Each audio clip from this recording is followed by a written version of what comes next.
So just a little bit about my background. I'm a lifelong rev cycle guy. I've run through several different companies running operations. Started with Tenet and Conifer early in my career. Worked with Navigant Symmetrics, managed their national PFS business office operations.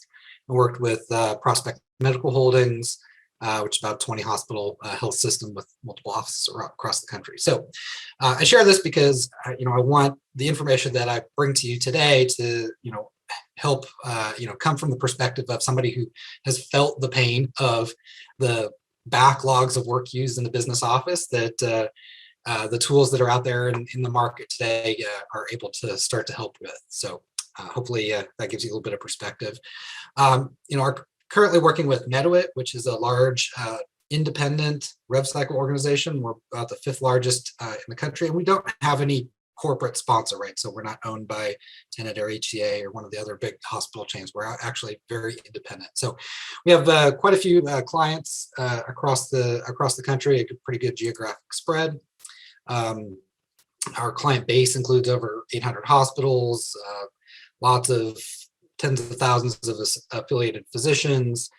We have about 1,400 employees, and we are 100% focused on revenue cycle. So we're not drifting into other parts of healthcare or working outside of the industry.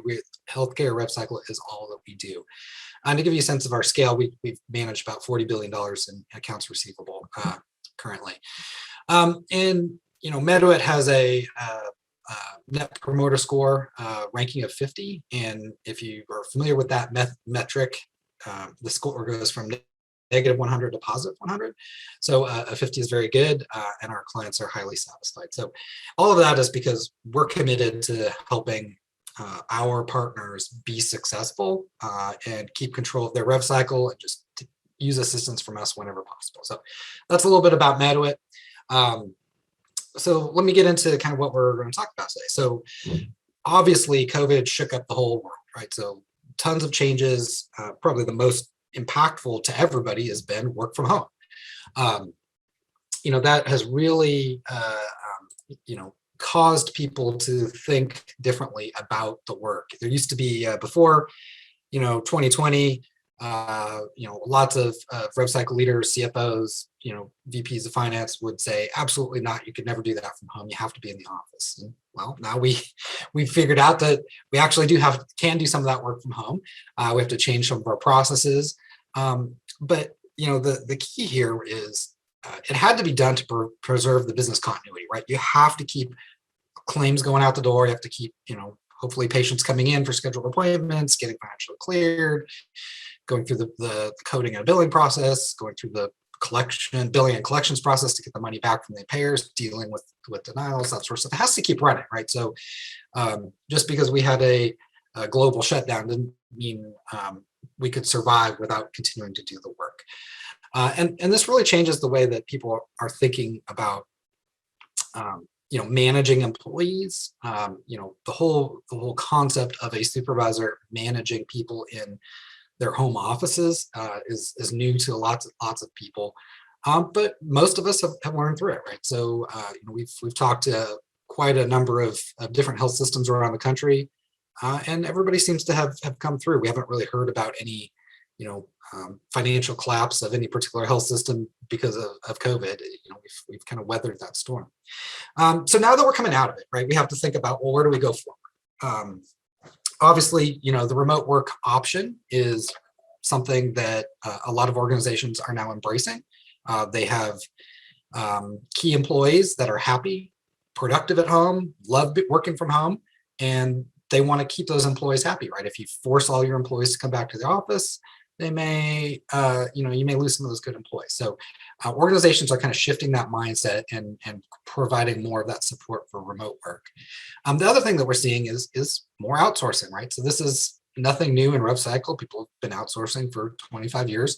But there are functions that used to be kind of, safe and protected within the business office. That's, I would never outsource this, that maybe it might make sense to look at. The whole point here is, opening your mind to think about these new options. And, we're going to get into talking about AI and robotic process automation, but it really is one of many new ways of thinking about things in RevCycle.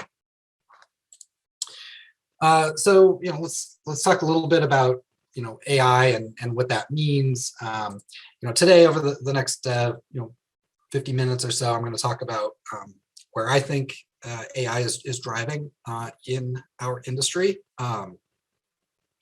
how your organization can leverage processes that are already in practice and get some quick value back for that ROI.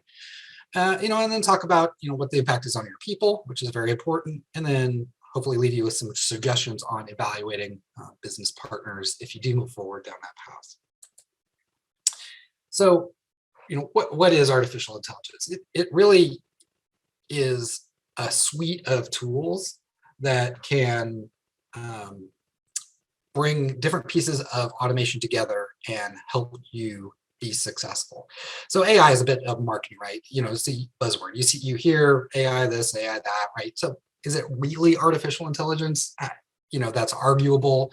There are aspects of some of the automation that are way more advanced than anything that's ever happened before.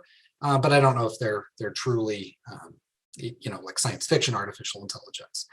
And here's a view of all of the different kind of main points of the rev cycle.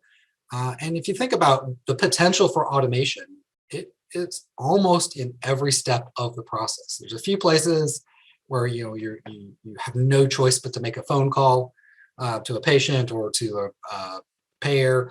That might be an exception where you can't really use that automation, but a lot of what we do in our work these days is done online, right? So we have electronic patient accounting systems and EHRs and scheduling systems and claims management systems, bolt-ons, all this technology. Most payers have websites that you can go in and get some reasonable amount of information. Some of those websites are more interactive than others. So like United Healthcare is a great example. They drive everybody crazy with how many denials they have, but they actually provide a pretty robust portal to actually do something about that denial, and submit documentation or request a reconsideration and do things online, so you don't actually have to pick up the phone to call somebody and talk to them. So all of this work can be done online, and really almost every step of the rev cycle has some opportunity for applying artificial intelligence. All right, so I mentioned AI is a marketing term, a buzzword, but don't let that scare you off, right? So there's some components of what I think fit in under this banner of AI that are really valuable. And so we'll talk about a few of these, and then a little bit later I'll give some examples of some of these. The first technology that I would say belongs with AI is regression analytics. This is scoring and segmentation, and the best analogy is your credit score. That's based on looking at the history of millions and millions of people and transactions and who pays, who doesn't pay, and running these calculations, looking at past behavior to predict future decisions or performance. So most of you either outsource your self-pay early out, or you if you do it yourselves, you're using some sort of segmentation score, right? You're ranking those patients that owe a bill and saying who's most likely to pay and who's least likely to pay, and you're prioritizing your work effort. So that part's been around for a long time, but one of the new areas that you can pull this technology into is payer behavior. So you can do this in two different ways. You can predict when a payer will respond electronically to a claim. So the 837 goes out, 835 comes back. What's that average time? And is there a point where you should wait? If you bill Blue Cross, and Blue Cross like clockwork pays or sends you a remit on day 19, well, don't do a follow-up at day 14 after you send the claim. Wait till day 20, right? So most of that response should have come back in. So using that analytics in that manner can help optimize your workforce, right? So if you have an employee who's got a work queue, and they go out and they log into the Blue Cross website and they get a message that says claim in process to pay next week. Okay, great. That doesn't really add you any value. They didn't solve any problem. They didn't fix anything in the organization. they captured that note. Now you know it's going to pay next week, which if you had just waited, it probably would have paid next week anyways. Versus taking that same resource and focusing them just on the exceptions. Oh, so we got the remit yesterday. Oh, there's line item denial on this one. So, claim denial on this one. Let them fix those. Let them use their skills that they're trained for to solve those problems and recover that cash for the organization. So that's an example. The other example of using regression analytics is actually in predicting whether or not denial is going to be paid or aged AR, right? So if you look at all your AR over 365, some organizations are pretty good at writing that off. Other organizations hang on to it. They're tenacious, like, oh, I really want this to get paid, but it's a year old, right? So whether you're looking at it from a point of denial or from a point of a specific age and time, you can use the regression analytics to say, what's the chance I'm ever going to collect this? Out of all the claims I've ever done in the past, all the claims over 365 that I worked, how many of those got paid and what were the characteristics? So it's this payer is a little bit flexible on time, this type of denial, whatever it is, the regression analytics will help kind of identify those opportunities and then rank that. So if you're being super aggressive, you can actually use this to write off AR. Now, that probably makes AR that's never going to get paid. So you have the same denial, same payer. You've seen it 100 times in the past, and 0 out of 100 times have you ever been able to overturn that denial and get it paid, right? So the probability that they'll pay is very low. So you could use that information and do adjustments, right? Take it off the work queue so that people don't waste their time working it and doing an appeal on something that's never going to get paid. Now, just straight writing off accounts makes people a little uncomfortable. Believe me, I've been there. But the other way to use that is just in rank ordering the work queue. If you've got 1,000 claims over 365, put the one that's most likely to generate cash at the top of the list, the one that's least likely to generate at the bottom of the list. And as the employees work through that, if they run out of time and they don't get to those lower value ones, then it doesn't really hurt your organization. You're actually optimizing the use of those employees. So they're working on denial that has a chance to get paid versus a denial that doesn't have a chance to get paid. And again, you can still work all the denials, but you're prioritizing the ones that have potential cash value. So regression analytics, I think, is one of those areas of data science that really falls under this header of AI, but it's hugely valuable to your organization and not terribly, complex to deploy. I mean, you're not talking about bringing in a whole new bolt-on system or anything. You're just looking at scoring and, sorting, dropping that into some data field in your patient accounting system and sorting a work queue that way. So it's the level of technical complexity is much lower than potentially some of the other automation abilities that are out there. Okay, so and the next two on this list, I think go hand in hand. RPA is robotic process automation. You'll hear that term quite a bit. This is scripting on steroids, right? So a lot of patient accounting systems have had batch scripting, posting transactions and things like that for many, many years.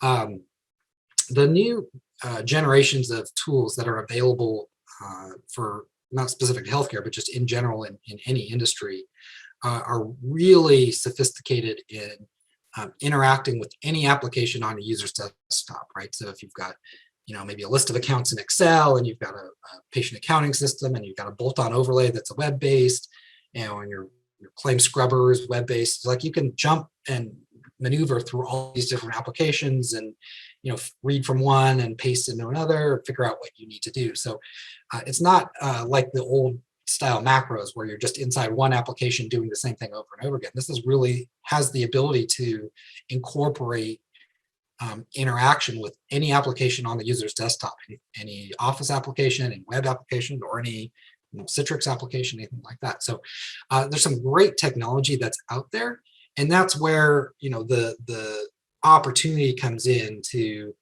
start to look at those pieces of your process that generate a huge amount of repetitive work. And I'll talk about some of those examples here in a minute.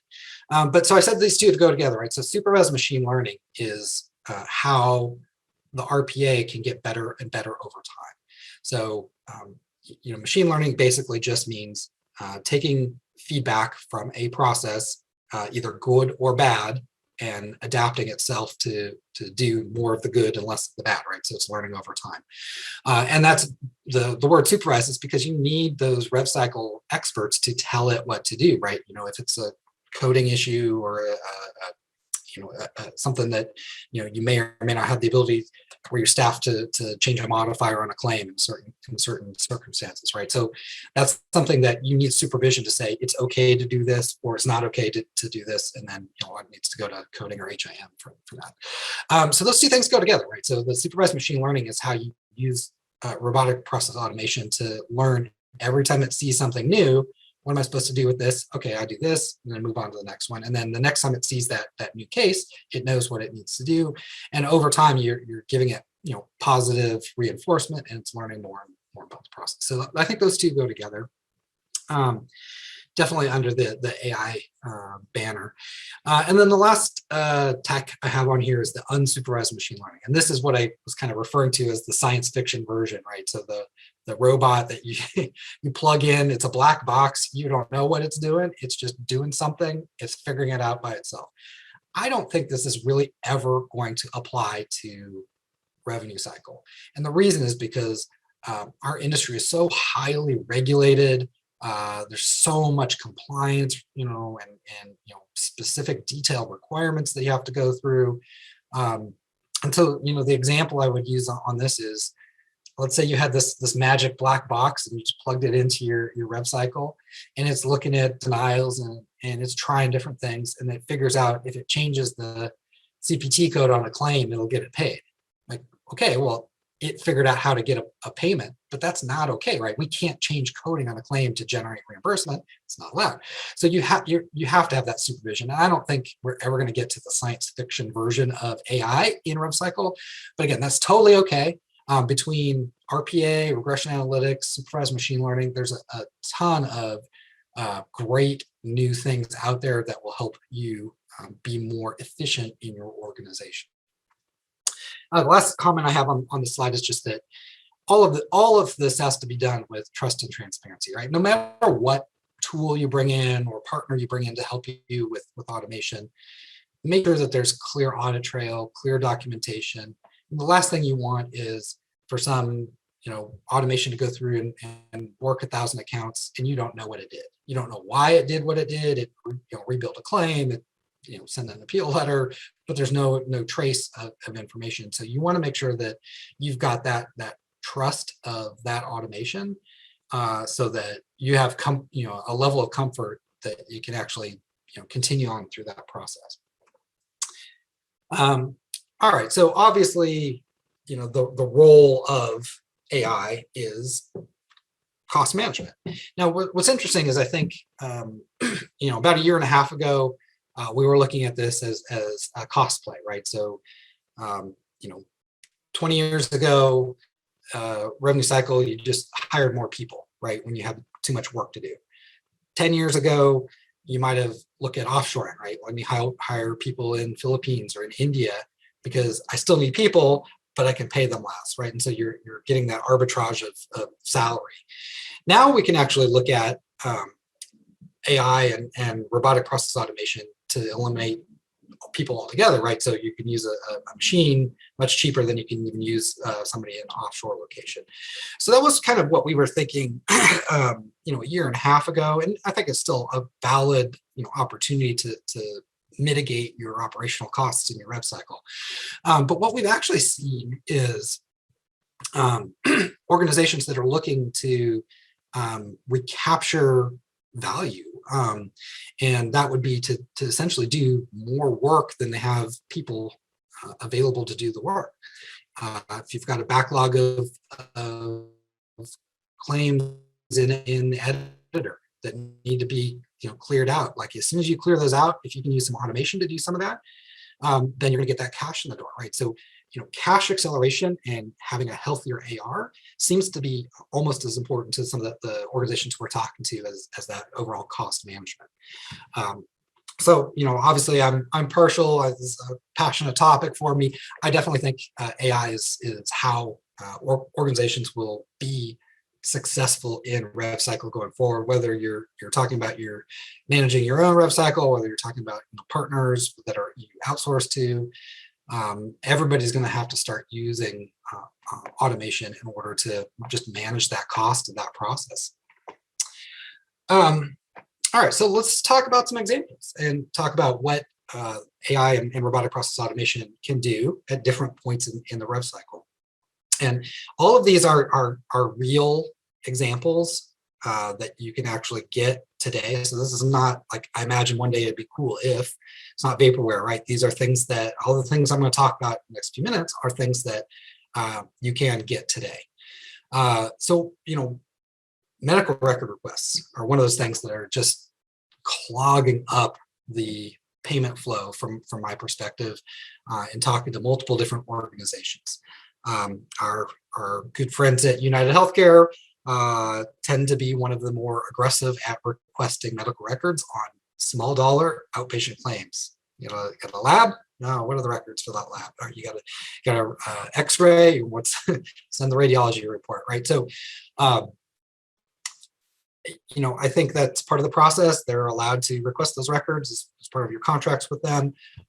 But some organizations are getting a little bit more aggressive at requesting that. And I think it's, potentially because they think they can delay the payment flow, and, maybe some providers won't respond to the medical record request and then never have to pay that claim. I don't know. You can read whatever you want to into that process, but we're seeing a lot of this activity, and it's extremely time consuming. So you've got a $250, radiology outpatient visit, and you're going to pay, 15 minutes for somebody to get that response from that payer, log into the medical records portion of your EHR, find the appropriate record, export the PDF, log into the payer portal, find the claim, upload the record and trigger the reconsideration or the response or whatever it is in that payer portal, move on to the next one. So it's not using a lot of, it's not using your employees to the level of their skill, right? It's just very repetitive over and over again. Yeah, they know what records to go get. So they get faster and faster at it, but it's still very time consuming and very repetitive. So this is an area where we've seen some interesting, initial automations in grabbing that information and supplying that. With all of these examples that I'm going to share with you, my philosophy is, the 80-20 rule, right? Can I get 80% of the volume automated and leave 20%, for the staff to do? So in this context, when I'm talking about medical records, I'm not talking about a, $400,000, 2-month-long inpatient stay where the payer says, send me all the medical records, and you got 800 pages worth of medical records. That's not what we're thinking is really the opportunity for automation. It's that small dollar outpatient stuff that, you don't need a lot of critical thinking in order to do the right thing, grab the right, piece of the medical record for that service and get it over to the payer. So when you think about all of these, think about it as the ability to shift some of that busy work and then refocus your staff. It's not like every record request that ever comes in is going to be handled in automation. Nope, it's going to be the basic simple ones can be automated, and you're going to leave your employees that normally do that process to focus on the more complex ones where they have to think about, well, what am I actually going to send them? Do I need to curate the content of that record? Do they really need everything between X dates? Whatever that is, that's where you're going to use that expertise. So as I mentioned, with the RPA technologies that are out there, you can grab the request for the information. You can log into the patient accounting system or EHR, wherever the records are, export that, log into the payer portal, navigate to the right place and upload that, and then come back into the patient accounting system and write a note, right? You do it what any normal employee would do if they're doing this manually. They would follow those steps and come back, put a note in your patient accounting system that says, hey, I sent records for claim XYZ and I uploaded in the portal or fax to this number, whatever that is. So it's really the holistic process, right? It's from that point of initial request to the point of records been submitted And again, it's not ever going to be 100% of all those requests, but it's going to be the bulk of them. And that's going to free up your employees to focus on much more value add tasks in the organization. So another area of repetitive technical denial, rejection that is very frequent is around insurance eligibility. Most patient accounting systems have RTE. They've got some real-time, 270, 271 transactions that run during, when the patient's registered or when they come in the door. But what I've seen is a lot of those will have just a response that says, yes, the patient's eligible. But you kind of got to dig into it a little bit sometimes. You have to say, is it the right plan code, insurance plan code, registered in the system? If you're using any kind of contract management system to do your expected reimbursement, you might have patients, some patients have a Blue Cross PPO and some patients have a Blue Cross HMO. Some patients might have, Blue Cross Medicare Advantage, whatever. It's the same payer, but if you don't identify the correct plan, then your expected reimbursement is going to be off, and then you're going to rework down the process. So that's one example of where you can use AI to go through and look at all of those eligibility responses and check and make sure it's mapped to the right plan code. The other example is just simple, like Medicare Advantage or managed Medicaid, where a patient presents with the Medicare or the Medicaid card. Yes, they're eligible, but the response says, oh, you need to bill Humana, or you need to bill, whatever payer is actually administering that patient's benefits. But sometimes the registration people might miss that, right? They might say, okay, they have Medicare, good, move on. But really, you've got to send that claim off to a different entity than Medicare directly. So again, you can read that eligibility information in the detail and pick out pieces of that are relevant to your process to make sure that you've got a clean claim going out to the right location. Now, obviously, there's scenarios where, registration typos the ID number, right? They get two digits transposed. It happens, or they drop a digit or duplicate a digit. So there are scenarios where it's a simple like, oh, I need to actually just correct the insurance information in the system.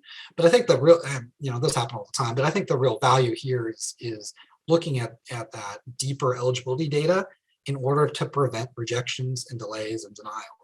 If that claim goes to the right place the first time and with the right expected reimbursement, then it's going to be nice and clean when it comes back through the process. So again, back to the idea of AI as a platform, you can log into payer portal, or if you've got a web-based eligibility system that hits multiple payers, you can use that.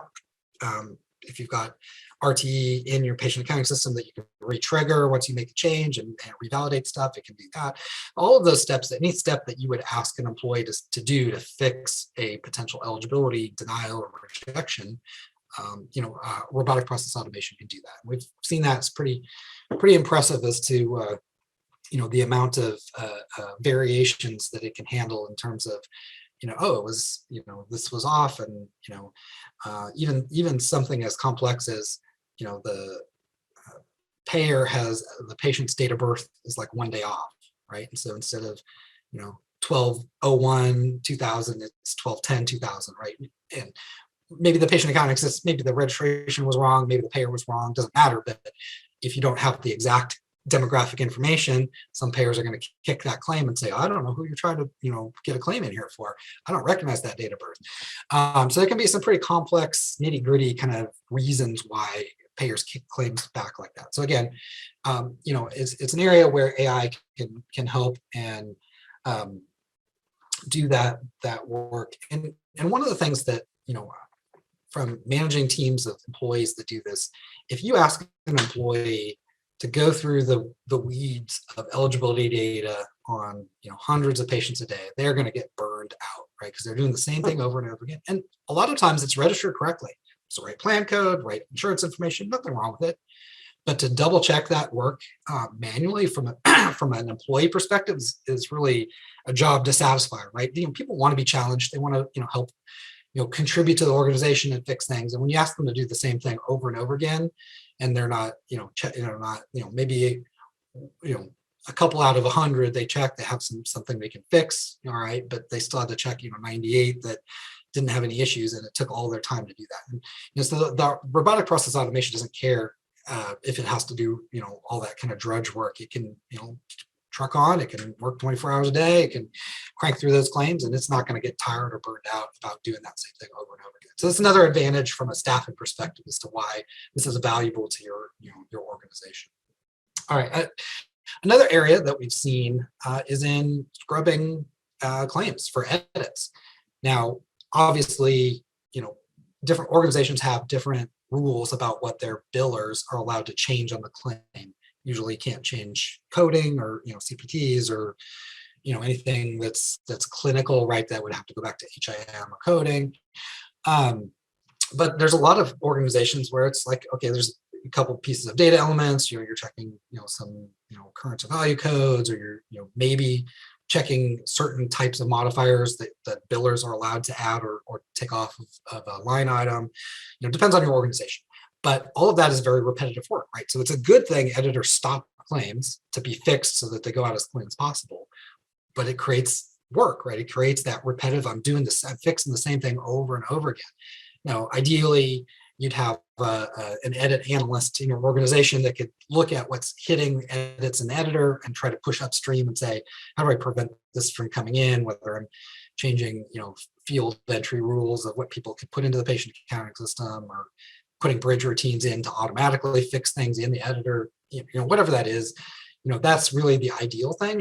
But if you do have a lot of claims hitting for manual edits, then AI can help take care of that. So we've actually seen a business case in this with a large physician practice organization. So they're a FQHC, which means they get funding to see Medicaid and uninsured patients. And last year with COVID, they pivoted to telemedicine, like pretty much everybody did, because that's the only way you could continue to see patients in some circumstances. Plus, patients liked it; they felt safer. But the claim scrubber that this organization was using just wasn't set up to deal with telemedicine claims. Like, they had never done it before, and so they were seeing over 1,000 patients a day, and every single claim had to be manually edited, to change the point of service or the modifier, depending on what the payer's rules for telemedicine claims were, and things like that. So there was a huge amount of manual labor, and it was just highly repetitive. And we actually have seen automation where it can come in and take care of that based on those rules. What do you allow a biller to change on a claim? What do you have the biller check when it comes in for edit, and do those checks? And it might do 60 or 70% of the claims, and the other 30 or 40% might have some weird edit rule, some conflict of diagnosis and procedure, or some conflict of procedures on the same claim, or whatever it is. But those are the things that you want your biller to work, right? Those are the items that challenge them and actually are let them operate at their level of skill and expertise of what they do, right? If you're just changing the same modifier over and over again, they're going to get burned out, just like the eligibility thing. So this is a way that you can help, again, keep that cash flow moving, right? You're going to take those easy claims, make sure they're nice and clean. All the rules are applied. There's an audit trail of what gets, changed or updated on that claim, gets released, and nobody ever has to touch it. So there's an opportunity there in order to potentially save some, repetitive work in the organization. So that's an interesting use case that we've seen. And back to maybe more like the classical, like, what do I use a script for? Adjustments. What we have seen, we have several clients I've talked to that are Epic or Cerner based, Millennium, and both are sophisticated patient accounting systems. Both do expected reimbursement for the primary and the primary contractual. But when you have a secondary contractual, they don't know how to automate it, right? So you've got to manage Medicaid secondary. You've got a population of those patients, and they come in, and you have to go through and manually check to make sure that the claim was approved, but they don't pay. Most states, your Medicaid isn't going to pay anything additional because they're never going to pay more than what the primary paid. So you're checking to make sure there's no denials, like that the coverage is valid and that they've essentially processed successfully the claim, and then you're going to post that remaining contractual and clear off that account. So it's a great opportunity to use robotic process automation to do all that legwork, to drill into the remit, to check for those denial codes, post that transaction, however your patient accounting system takes that, and clear that off the work queue. So that's kind of one of the more sophisticated ones.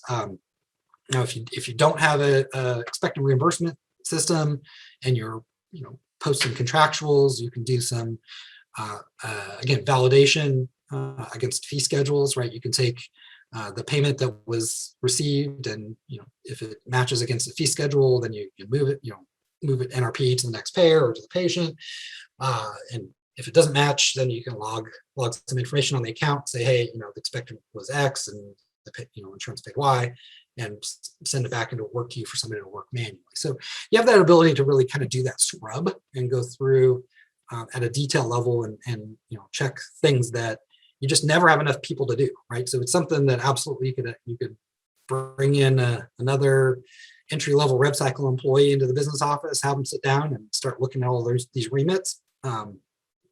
They'll probably get burned out really fast, but it's possible, right? So it's just one of those things that, as a rev cycle leader, we have to prioritize the tasks based on the staff that we have available. Could you use 20 or 40 more people in your business office and keep them busy 100% of the time? Absolutely.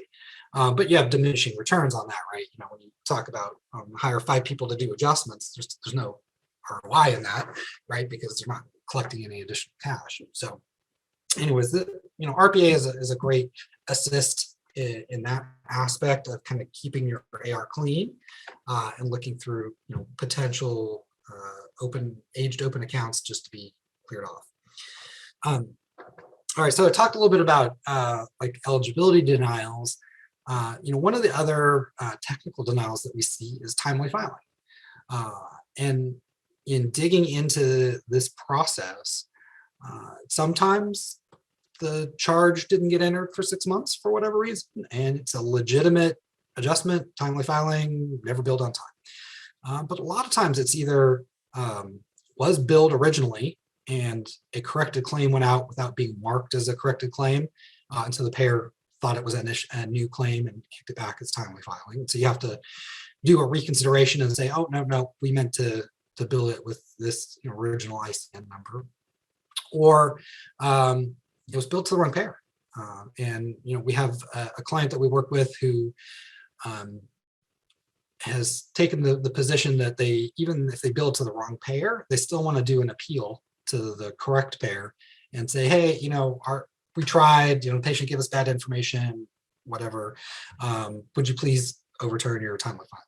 So, depending on the different, policies and procedures, business office rules in your organization, you can essentially do whatever you want. But the cool thing here is that you're able to use the AI to do that detailed research. Like, can it go find that original claim? Can it go find the proof of that original claim if you're using like a claim scrubber or a claims clearinghouse that has the history file that you can download and say, hey, this claim was transmitted on X date, and here's the original claim number as proof for your reconsideration to the payer to say, hey, this is something that you guys are wrong, we're right, you need to overturn this denial. And it can pull all this information from various different sources, and it can package it together. If you've got a payer that allows online reconsiderations, you can upload that documentation into the portal. Or if you've got a payer that takes reconsiderations by fax, you can e-fax that off, right? So you've got a reconsideration form that you're filling out, whatever that payer's form looks like, and then that supporting documentation. You fax it over to the payer, and again, come back into the patient accounting system and document exactly what research you did and what action was taken. So the ability for the robotic process automation to really take that whole action from end to end is pretty amazing right now. So take that initial denial code that comes in as a timely, go through the steps of research, and all the way to the point of getting in a reconsideration out to that payer or an adjustment if it wasn't keyed in time. And again, this isn't going to take care of all timely filing denials, but if this is something that troubles your organization and clogs up your work queues, it's an opportunity. It's anything that's really a technical denial. The robotic process automation now has the ability to go through, identify that, apply your business rules, take whatever action you would have a human take, and move on to the next account. So it's pretty amazing, what it can do, and relieve some of that burden from your organization. So this is similar to the timely filing, but anything that requires a technical appeal. So not where you need a critical thinking employee to craft a paragraph of text in an appeal letter that's going to convince somebody to pay. Those are always going to be done by people. But anything that's a technical, it was denied for no auth. Okay, here's the auth. Or it was denied for coding. I'm going to send this over to coding. Anything that is a technical, just step-by-step process, the robotic process automation can pick that up and take care of that for you. So in general, the impact of this is it allows you to obviously get more work done than ever before. And one of the interesting things about this is that your employee productivity will go down. And that's not a bad thing, because you got to think about these two pieces together. So I'm using some robotic process automation to do a bunch of tasks and busy work. I'm going to have that productivity, and then I'm going to have my employee productivity, and add those together. That's my aggregate productivity, for the rev cycle process, whether you're talking about patient access or back office. That's the benefit there, that you can get more work done than ever before. And so, like I said, there's two ways to think about that, right? You can crank up the volume of activity in order to generate more cash and bring down your AR, or you can manage to do the same amount of workload with fewer employees over time. And maybe you have some attrition in your organization. Maybe if a few people leave, you don't need to backfill them because now you have the automation doing this. So you can either use it to accelerate performance, or you can use it to manage operational costs without accelerating performance. So there's some balancing that you can do there in terms of that. But the key here is that your employees are going to be working more complex tasks, and so their productivity is going to be lower. If you've got a productivity goal of 50 accounts touched per day for your staff, they know they're going to come in and they're going to do 25 adjustments, and then they're going to spend the rest of the day doing 25 problem fixing. Now, if you take all those adjustments off their plate, the only thing they have to do is fix those problems in your rev cycle, then they're not going to be able to get as many done. And again, that's totally okay. So think, culturally, think about the partnership of the technology and the employees together, and make sure that you communicate. If you do engage in this opportunity in the next year or two to bring in some automation, make sure you talk to your employees and get them on board. The automation learns with an expert telling it what to do. So we are always going to need those rev cycle experts, the people who have worked Medicare for 20 years, or they worked Blue Cross for 10 years, and they know your payers and the quirks they have, and the tricks of the trade to get claims paid and process things like that. That's the knowledge that you pay them for, right? That's the value you get for having an educated, experienced employee, and they're absolutely critical to this process. So bringing in robotic process automation does not mean lay off staff and replace them with robots. It means take the busy work, let the computer do the busy work, let the people focus on supervising what the robotic automation is doing, and teaching it to do it better and better, and fixing those more sophisticated things. So it definitely elevates the employee up to a higher level. So like I said, don't think about this as, hey, my CFO wants me to cut 20% of my rev cycle PFS costs. That's really not the right way to approach it. Could you get there? Maybe, but this is not designed to just blanket eliminate jobs. It's not like you can hire an RPA company, and lay off 20 people the same day, right? It's going to take time to evolve.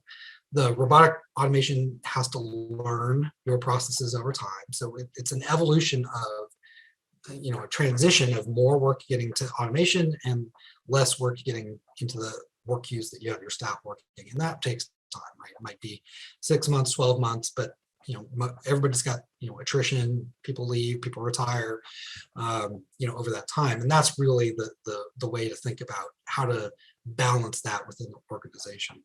And, like I said, the robotic process automation calls this upskilling, but commit to your employees and tell them, hey, we're going to help elevate you and challenge you to the top of your skill level, the top of your certification level. And, really, you're going to provide more value to us as an organization that way. And so we're investing in you, right? Maybe if you need to pay for people to get additional certifications or some small amount of tuition reimbursement to help people better themselves. There's that investment back in the people that I think will pay off in terms of balancing it with the automation. So you got to demonstrate to your staff how critically important they are, and they absolutely are, right? So it's not smoke, right? It's not just saying, oh, you're an important employee, and then 2 years later it's all going to be done by automation. That's not going to happen, right? You're always going to need those subject matter experts critical to the organization. So definitely, keep that in mind and commit to those employees. All right, so the last topic, and then I'll open it up for some questions, is just some suggestions on evaluating business partners, right? So if you're looking to get started in this area of the industry and bringing in a partner or vendor to help you with this, here's some questions that I would suggest that you think about asking. Does the company specialize in revenue cycle? So there are some brilliant data scientists, people out there doing AI, solutions, and some great, talented people, but they don't know rev cycle. And the reason I think this is important is because our industry is just so different than anything else. The rules are so complex, and the knowledge is all baked into people's experience over decades worth of working claims and working with payers. That if you bring in a company who's got a lot of smart people, you're going to have to teach them rev cycle. You have to teach them the basics. What does a denial mean? What am I supposed to do when they say it's there's no eligibility? Okay, well, here's the process. And as rev cycle leaders, I don't think you have time to do that, right? You've got to run your operation, keep things flowing. You can't devote all of that time to help a vendor learn your business. So you need a vendor that understands rev cycle so they can hit the ground running, and they're not going to take up your time asking you those kind of basic questions. The second question I think is similar, but it's a little bit different here. And this is, does the vendor have other solutions outside of the AI that they offer to the market? And the reason I have this on the list is because I think that it's the depth of resources in the organization. So they might have an AI team with business analysts or consultants or programmers or whatever. But if they internally have a question like, oh, this authorization request, what do I do with this process? Well, maybe, and that organization has some other solution where they're offering outsourcing support to people in financial clearance. So they already have experts within the organization outside of their RPA team that they can tap on the shoulder and say, hey, can you help me understand this? And they can take care of that.